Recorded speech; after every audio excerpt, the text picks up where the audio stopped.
sometimes when people say things outside of us, or we make a mistake, like you said, and you get down on yourself, we get difficult feelings. We don't feel good. We get angry, we get disappointed, we feel embarrassed, things like that, right? One of my processes is called my emotional mastery, or my Master the Pressure 7-step process. And what this is to deal with those difficult feelings. It's so that they don't bug you. So when you really get good with those difficult emotions, nobody needs help with their excitement, fun, joy, bliss, all that, right? We don't need help with that. You're good at that when you feel it. But people need help with their difficult emotions. Here's the answer. Something happens, you feel bad. The main thing is to allow yourself to feel it. Don't fight it. Don't struggle with it. Don't tell yourself you shouldn't feel bad. Don't tell yourself this is wrong. You just go, look at that. I'm disappointed right now. I'm in disappointment right now. That's interesting. Well, just be in disappointment for a little bit. Now here's the real tool. It's at the bottom of all my emails, and it's my motto. It's an and world, A-N-D. This is like a little reminder. Okay, what does that mean? It means that I can feel scared, I can feel disappointed, I can feel embarrassed, whatever, and I can perform. Kind of weird, huh? Kind of different. But you know what? There's a little story about that I want to tell you. I had a 12-year-old kid. And he was a quarterback, and he was all about following in Jake Locker's shoes. I don't know if you know the UW quarterback and all that, friends with him. And came in with his dad one day, like our second or third session. It says, the dad says he's melting down, he's having problems, he's been crying all afternoon. He's sitting in there, and he's telling me about my coach hates me. My coach is always telling me what's wrong. He plays the other guy, even though I'm better. Everybody says I'm better. He makes me run more laps. The other guy's getting more time, the other quarterback or whatever. And he just hates me. And he's just like this telling me the story. And I go, isn't that great? This is awesome.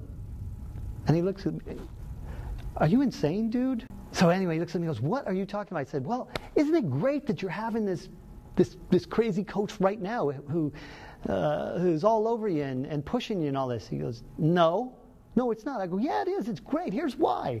What if you would have gone the next 5 years with just beautiful, perfect coaches, and then you got the worst coach your senior year in high school, and you weren't prepared for that, and you had this kind of meltdown if you're a senior there in front of scouts, the biggest game of the year? What if that?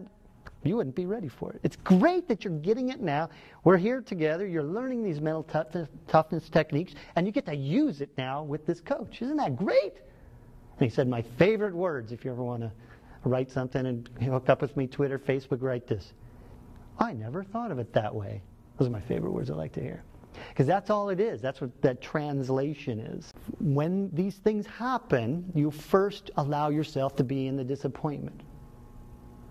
But then you say, okay, I can be disappointed, I can feel bad, I can feel scared, and I can do what I need to do. But allow yourself to be in it. What most people do is they hate these difficult emotions.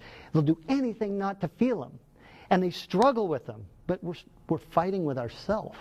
And when you do that, what happens is you make all the emotions worse.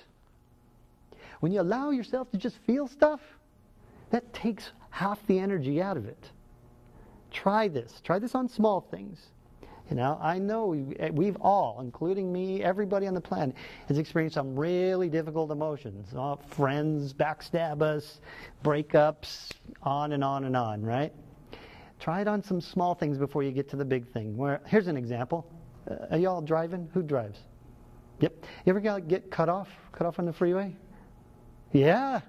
How's that make you feel? Upset. Yeah.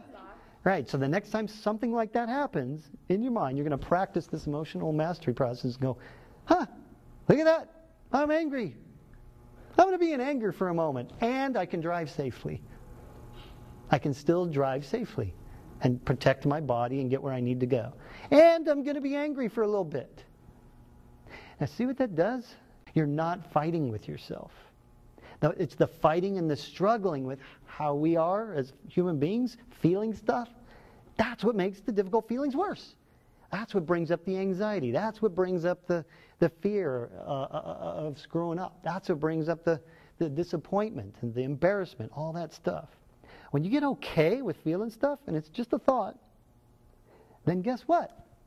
You don't fear embarrassment. You don't fear anxiety. You don't fear disappointment. You don't fear what anybody's going to say because you're going to be okay. Because you can just feel stuff and do whatever you need to do.